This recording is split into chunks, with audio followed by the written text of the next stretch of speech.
안녕하세요. 미스터리나우 채널에 오신 것을 환영합니다. 여러분, 아이들이 그린 순수한 그림 뒤에 섬뜩한 이야기가 숨겨져 있다면 어떨 것 같으신가요? 몇 년에 걸쳐 저는 실제로 그런 소름 끼치는 뒷이야기가 담긴 아이들의 그림을 이메일로 제보받아왔습니다. 오늘 영상에서는 그중 몇 가지를 모아 여러분께 들려드리려고 합니다. 영상 끝까지 채널 고정해주세요. 상상도 못할 반전이 여러분을 기다리고 있을 테니까요. 이 이야기는 2012년 당시 6살이었던 한 남자아이가 그린 그림에서 시작됩니다. 당시 14살이었던 누나 수진 씨가 동생의 방에서 이 그림을 발견했고 저에게 이 사연을 보내주셨죠. 그리고 부모님께 그 그림을 보여드렸다고 합니다. 그림에는 온 가족이 식탁에 둘러앉아 있었는데 6살 아이의 그림 솜씨치고는 꽤나 디테일했어요.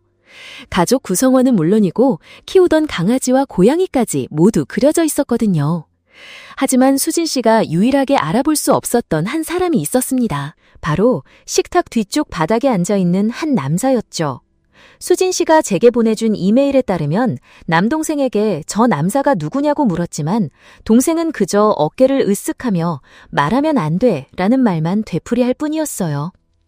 그림 속 남자는 온통 검은 옷을 입고 있었고 보시다시피 붉은빛이 도는 갈색 곱슬머리를 하고 있었습니다. 동생이 그림 속 5번째 인물에 대해 설명하기를 계속 거부하자 수진 씨는 동생에게 상상 속 친구가 생겼거나 혹은 헛것을 보는 게 아닌가 싶어 부모님께 이 사실을 알렸습니다. 저녁 식사 자리에서 부모님이 아이에게 그림 속 남자가 누구냐고 다그쳐 물었지만 아이는 그저 입을 삐죽 내밀고 어깨를 으쓱할 뿐이었죠. 부모님이 계속해서 물어봐도 아이의 입에서 나온 가장 구체적인 대답은 말하면 안 된다고 했어 뿐이었습니다. 특히 아버지는 6살짜리 아이가 뭘 그리지 못하겠냐며 그냥 아이의 머릿속에서 지어낸 이야기일 거라고 대수롭지 않게 여기셨습니다. 부모님이 안 계실 때 동생을 돌보는 것은 종종 수진 씨의 몫이었습니다. 어느 날 동생을 돌보고 있는데 동생 방에서 누군가와 대화하는 소리가 들려왔습니다. 급히 방으로 가보니 아이는 바닥에서 장난감 자동차를 가지고 놀며 혼잣말을 하고 있었을 뿐이었죠. 수진 씨가 누구랑 이야기하고 있었냐고 묻자 아이는 또다시 입을 삐죽 내밀며 어깨를 으쓱했습니다. 그때 수진 씨의 눈에 이상한 것이 들어왔습니다. 바로 동생의 방바닥에 떨어져 있는 몇 개의 사탕이었죠. 한 번도 어머니가 사오신 적 없는 처음 보는 초록색 사과맛 사탕이었습니다. 어디서 났냐고 묻자 아이는 대답을 무시하고 다시 장난감을 가지고 놀기 시작했습니다. 수진 씨가 그 사탕을 집어들자 동생은 화를 내며 소리쳤습니다. 내놔! 수진 씨는 부모님이 집에 돌아오실 때까지 기다렸다가 혹시 이런 이상한 사탕을 사주신 적이 있는지 여쭤봤습니다. 아이가 이제 겨우 6살이고 당신은 여름방학이라 학교에서 받아올 가능성도 없었기 때문에 이 낯선 사탕의 등장은 가족의 걱정거리가 되었습니다. 부모님이 사탕의 출처에 대해 아이를 혼내고 다그쳤지만 아이는 여전히 화난 얼굴로 입을 꾹 다물고 무시할 뿐이었습니다. 결국 아버지는 대답을 할 때까지 외출 금지라며 아이를 방에 가두셨습니다. 가족들은 아이의 방에 있는 옷장, 침대 밑, 심지어 방 밖에 있는 벽장까지 샅샅이 뒤졌습니다. 집안에 누군가 숨어있을 가능성은 없다고 판단했죠. 그날 밤 동생이 방에서 쫓겨난 바로 그날 밤이었습니다. 수진 씨는 침대 대신 방문 가까이에 앉아 옆방의 동생에게서 나는 소리에 귀를 기울였습니다.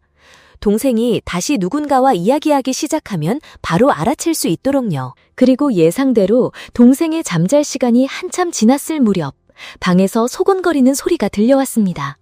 수진 씨는 벌떡 일어나 동생의 방으로 달려가 문을 활짝 열었습니다. 그곳에는 6살짜리 남동생이 활짝 열린 창가에 서서 방 안으로 막 기어들어오려는 듯한 한 남자와 이야기를 나누고 있는 끔찍한 광경이 펼쳐져 있었습니다. 수진 씨는 비명을 지르며 엄마와 아빠를 불렀고 그 소리에 창밖의 남자는 어둠 속으로 달아났습니다. 남동생은 그 자리에 주저앉아 울기 시작했고요. 수진 씨에게서 창문으로 웬 남자가 동생과 이야기를 나누고 있었다는 말을 들은 부모님은 즉시 경찰에 신고했습니다. 아이는 처음에는 여전히 입을 열지 않았지만 경찰까지 출동하자 아이는 마침내 입을 열었습니다. 그 친구가 자신의 존재를 아무에게도 말하지 말라고 했다는 겁니다. 만약 말하면 다시는 놀러오지 않겠다고 협박하면서요. 친구의 이름과 나이를 묻자 아이는 모른다고 대답했습니다. 둘이서 무엇을 했냐는 질문에는 그저 맛있는 과자와 사탕을 가져와서 함께 장난감을 가지고 놀아주었다고 했습니다. 어떻게 만났냐는 질문에는 어느 날 집 앞에서 혼자 놀고 있을 때 자전거를 탄 아저씨가 멈춰서서 사탕을 주었다고 말했습니다.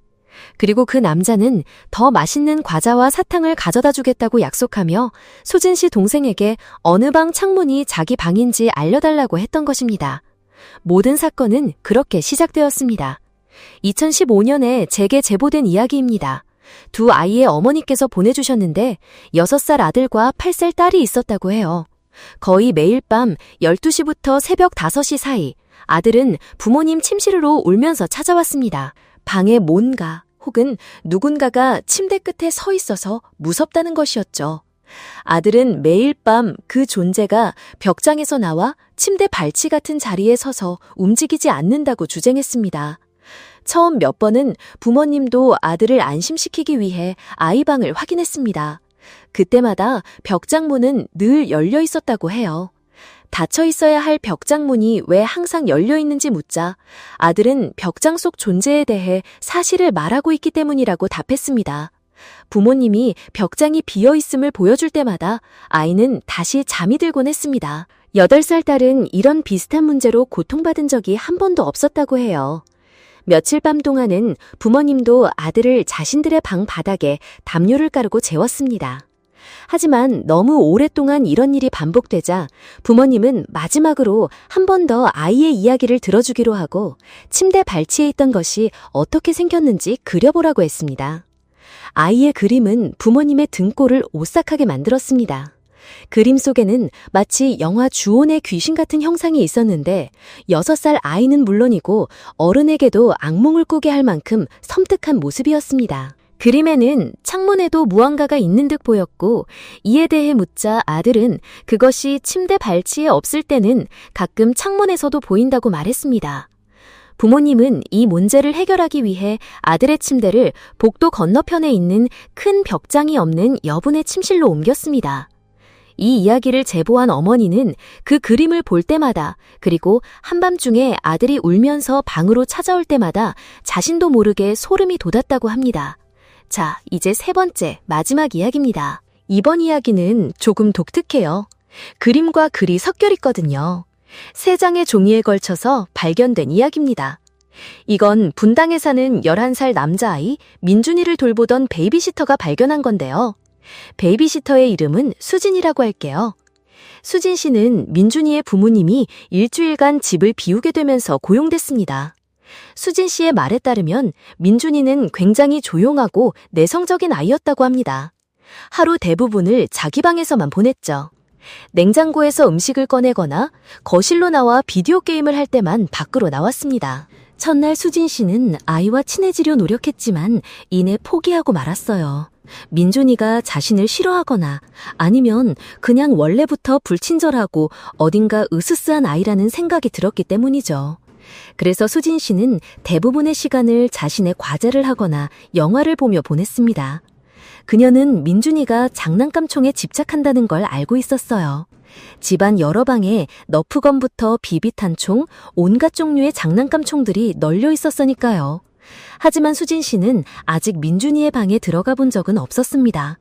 그러던 어느 날 밤 잠을 설치던 수진 씨는 민준이가 살금살금 자신의 방문을 열고 들어오는 소리를 들었습니다. 아이는 그저 문가에 가만히 서 있었죠. 그녀가 침대에서 일어나 민준아, 무슨 일이야? 하고 묻자 아이는 서둘러 문을 닫고 자기 방으로 달려가는 소리가 들렸습니다. 다음 날 수진 씨는 처음으로 민준이의 방에 들어가 보았습니다. 민준이는 방에 없었고 불도 꺼져 있었죠.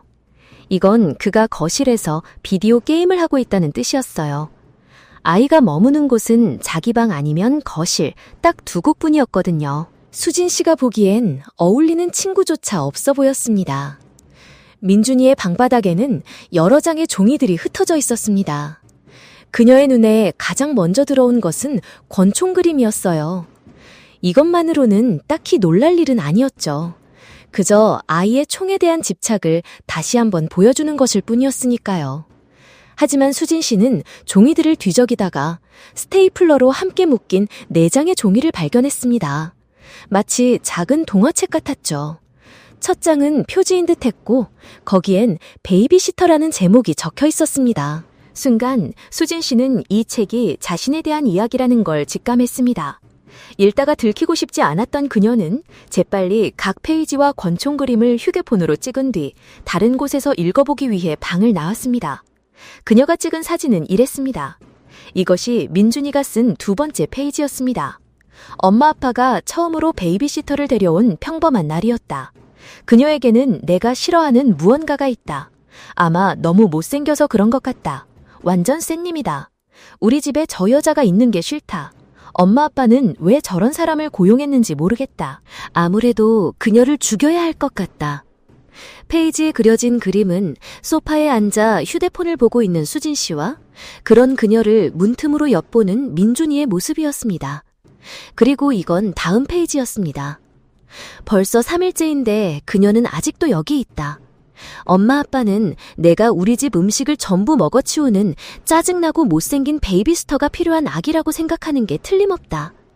이 그림에서는 수진 씨가 냉장고 안을 들여다보는 동안 민준이가 부엌 칼을 집어드는 모습이 그려져 있었죠. 아이의 베이비시터에 대한 증오심은 점점 더 불안한 방식으로 드러나고 있었습니다. 하지만 다음 마지막 페이지는 단연코 가장 끔찍했습니다. 거기엔 이렇게 쓰여 있었습니다. 그녀가 내 방에 몰래 들어온 걸 들켰다. 다음엔 더 조용히 해야겠다. 그림은 소름 끼칠 정도로 명백했습니다. 침대에서 잠든 수진 씨와 등 뒤에 칼을 숨긴 채 그녀를 내려다보는 민준이의 모습이었죠. 이 그림이 무엇을 의미하는지는 굳이 설명할 필요도 없겠죠. 수진 씨는 민준이가 아직 아래층에 있는 동안 그의 방으로 다시 돌아갔습니다. 그리고 놀랍게도 아이의 침대 옆 탁자 위에서 작은 부엌 칼 하나를 발견했습니다. 수진 씨는 즉시 그림과 칼 사진을 민준이의 부모님께 보내고 전화를 걸었습니다.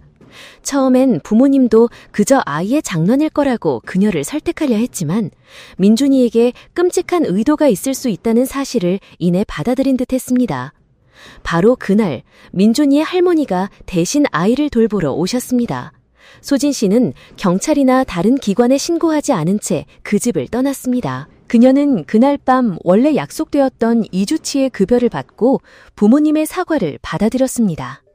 하지만 아들에게는 반드시 전문적인 도움이 필요할 거라는 조언을 덧붙이는 것을 잊지 않았다고 합니다. 정말 소름 돋는 이야기였습니다. 여러분은 어떻게 생각하시나요? 만약 여러분이 수진 씨의 입장이었다면 어떻게 하셨을 것 같으세요? 댓글로 여러분의 생각을 자유롭게 남겨주세요. 오늘 영상이 흥미로우셨다면 좋아요와 구독 잊지 말아주시고요. 미스터리나우 채널에는 여러분의 공유가 정말 큰 힘이 됩니다. 그럼 저는 다음 시간에 더욱 미스터리한 이야기로 찾아뵙겠습니다. 지금까지 미스터리나우였습니다.